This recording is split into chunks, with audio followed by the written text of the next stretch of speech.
خپل شاګردان ټکوي په غرض د تعلیم یا استادان ټکوي په غرض د تعلیم یا استادان ټکوي ارامیان نور څنګه وي څوک چې پلاران ټکوي. او د دې نه علاوه موږ اوریدلي دي چې مختلفو تنظیمونو د ډرامیټک تنظیمونو وغیره وغیره او د سماجی تنظیمونو هم تاسو په حدود باندې پاتې د هغې باره کې او د مختلفو ریاضو کې هم تاسو کلیات ایجاد کړي دي او داسې په فلکیاتو کې هم تاسو دغه لرئ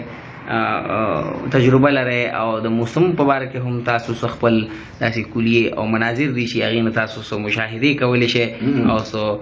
فیشنګویي کولی شئ د هغې باره کې به موږ ته تاسو وویلی شئ. الحمدلله چې د ډېر محنت مشقت نه پسو چې زما دا شوق و نو زه هر کال 15 میاشتې 6 میاشتې مخکې د روژې د لومړۍ ورځ یا د اختر متعلق پیشنګویي کوم چې په دغه ورځ باندې که دغه تاریخ باندې که روژه شوه نو دا به صحیح وي او کني د قوم به روژه مسلمانان به یو روژه کم ونیسي هم عکسې وشي چې ما کم تاریخ 15 میاشتې مخکې ښودلي. دغه رنګ د نور او د ځمکې د نور نه د چاپیر چل ګرځېدو د ګردش هغه چې څومره وخت کې څومره ټایم کې دا خپل محور نه او څومره ټایم کې څومره وخت کې دا ځمکه د نور نه کې چاپیر ګرځي دغه ما تر سکندونو هغه اشاریو کې سلمي سي پول چې معلومات دا حساب لګولې تحلیل کړی مې دي.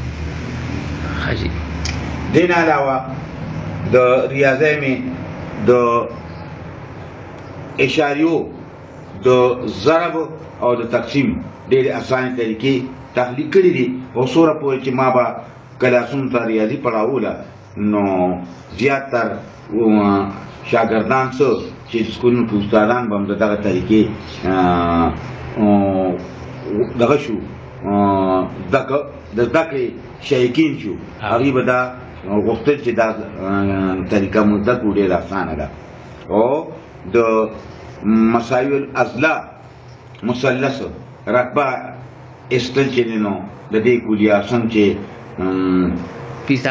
فیثاغورس د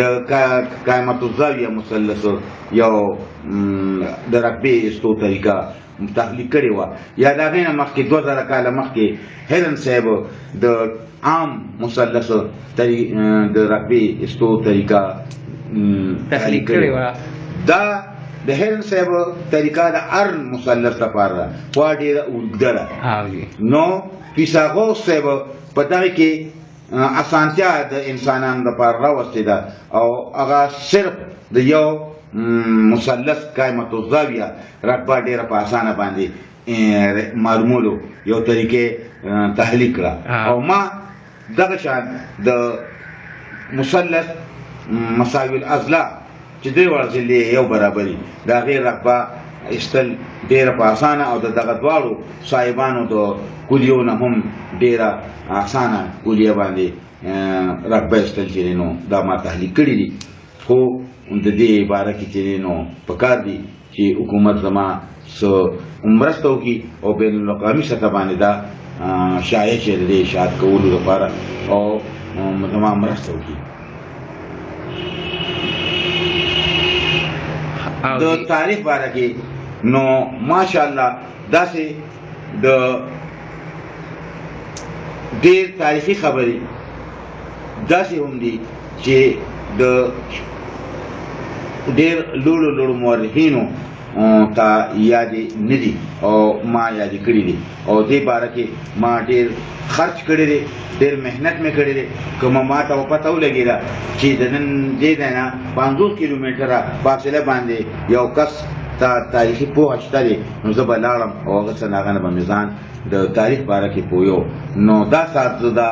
دعوه لرم چې په دې خپل مردان ډویژن کې یا خیبر پښتونخوا کې د تاریخ کم عالمان دي نو شاید چې بعضې تاریخي خبرې به هغوی ته معلومې نه وي چې زه یې د هغې باره کې یادداشت